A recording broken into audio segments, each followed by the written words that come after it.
वंदे गौ मातरम साथी। आज से हम कैंसर के प्रकार देखेंगे। आज पहला प्रकार देखेंगे ब्रेन कैंसर, ब्रेन ट्यूमर। इंसान के दिमाग की बात की जाए तो इंसान का दिमाग 1400 ग्राम का होता है।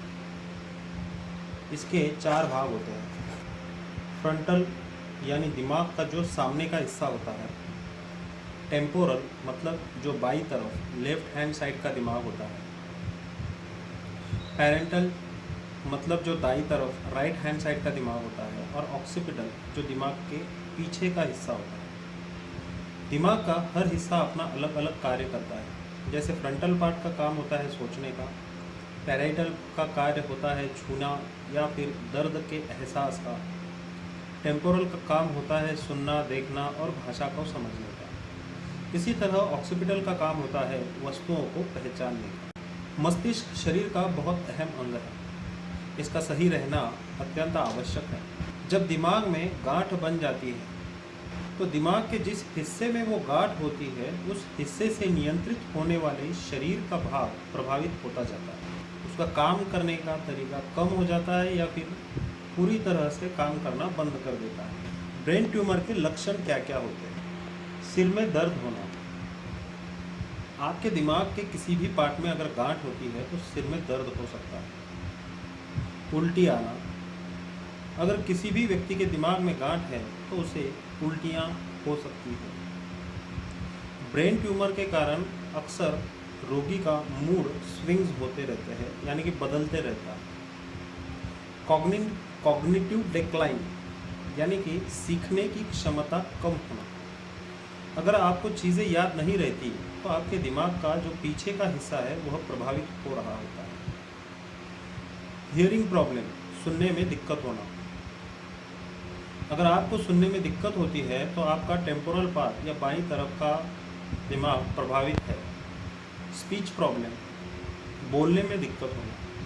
अगर आपको बोलने में दिक्कत आती है तो आपका फ्रंटल पार्ट या दिमाग के सामने का हिस्सा प्रभावित है। सीजर्स, इसमें आपको दौरे भी पड़ सकते हैं। ट्यूमर से दिमाग के अलग अलग हिस्से प्रभावित होते हैं। तो अगर हम यह जानना चाहें कि दिमाग के किस भाग में कितना ट्यूमर होता है तो फ्रंटल पार्ट में 26% ट्यूमर होता है, पैराइटल पार्ट में 12%, टेम्पोरल पार्ट में 19% और ऑक्सीपिटल में 3% ट्यूमर होता है।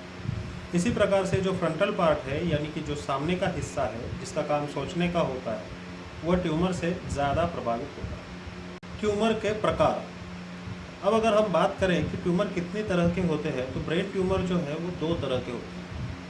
एक होता है बिनाइन ट्यूमर। बिनाइन ट्यूमर एक जगह पर सीमित रहते हैं और यह ज़्यादा खतरनाक नहीं होते हैं। और दूसरे होते हैं मैलिग्नेंट ट्यूमर।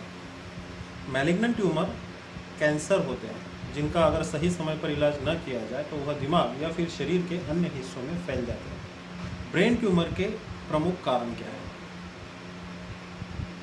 रेडिएशन, केमिकल और पेस्टिसाइड। आप जहां काम कर रहे हैं वहां कितने केमिकल है, कितने पेस्टिसाइड है या फिर रेडिएशन है, उस पर निर्भर करता है। दूसरा है डाइट।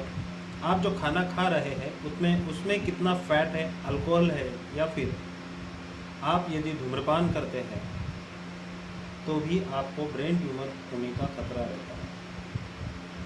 वंशानुगत कारण। यदि आपके परिवार में किसी को पहले ब्रेन ट्यूमर है तो आप में भी ब्रेन ट्यूमर होने की संभावनाएं बढ़ जाती हैं। चौथा कारण है यदि आपके किसी शरीर के अन्य भाग में कैंसर है तो वो भी आपके दिमाग तक पहुंच सकता है। ये हुए ब्रेन ट्यूमर के मुख्य कारण। अब ब्रेन ट्यूमर का इलाज। घरेलू नुस्खे। शुरुआती स्टेज में या शुरुआती अवस्था में ब्रेन ट्यूमर का इलाज घरेलू नुस्खों से भी हो सकता है। ब्रेन ट्यूमर के मरीज को मशरूम का सेवन अधिक से अधिक करना चाहिए, यह उसके लिए अत्यंत लाभदायक होता है। दूसरा, प्राणायाम और योगासन करना। ब्रेन ट्यूमर के मरीज के लिए योगा बहुत ही लाभदायक होता है। इसके साथ यदि वह प्राणायाम करे, श्वासों को नियंत्रित करने की क्रियाओं का वो यदि दैनिक अभ्यास करे तो ट्यूमर का साइज कम होने में बहुत ही ज़्यादा फायदा होता है। इसीलिए ब्रेन ट्यूमर के मरीज को योगा और प्राणायाम नियमित करना चाहिए। ऑपरेशन या सर्जरी, जब ब्रेन में ट्यूमर ज़्यादा बढ़ जाता है, दिमाग की गांठ ज़्यादा बढ़ जाती है और उसका इलाज संभव नहीं हो पाता है, तो डॉक्टर से ब्रेन की सर्जरी करना अत्यंत आवश्यक होता है। इसके बाद आता है आयुर्वेद। ब्रेन ट्यूमर और आयुर्वेद। ब्रेन ट्यूमर में पंचगव्य आयुर्वेद चिकित्सा में 41 प्रकार की जड़ी बूटियां मिलाकर गोमूत्र के साथ औषधियां बनाई जाती हैं, जिनमें ब्रेन ट्यूमर के लिए प्रमुख रूप से ब्राह्मी, मंडूकपर्णी, कस्तूरी भैरव रस का इस्तेमाल किया जाता है। इसी चिकित्सा के अंतर्गत पंचगव्य घृत का नस्य भी रोगी को दिया जाता है, जो कि नाक के माध्यम से सीधा दिमाग पर असर करता है और धीरे धीरे 3 महीने के उपचार के पश्चात रोगी की स्थिति में सुधार आना शुरू हो जाता है। सबसे महत्वपूर्ण बात यह है कि ब्रेन ट्यूमर या फिर किसी भी कैंसर का इलाज करते समय रोगी को किसी एक पैथी पर निर्भर नहीं रहना चाहिए।